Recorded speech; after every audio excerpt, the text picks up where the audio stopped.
4-panel casement pala itong ginawa natin guys. So basically, itong 4-panel casement na ito, meron din siyang 4-panel na screen frame para aesthetic po siya tignan.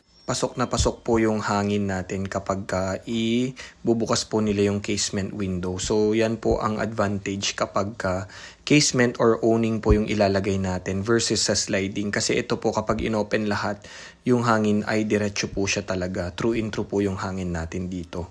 Yan po ang advantage ng casement or owning comparing sa sliding window po guys.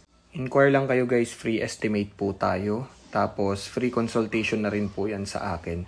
PM nyo lang po ako guys, sasagutin ko hanggat kaya ko po yung mga tanong ninyo.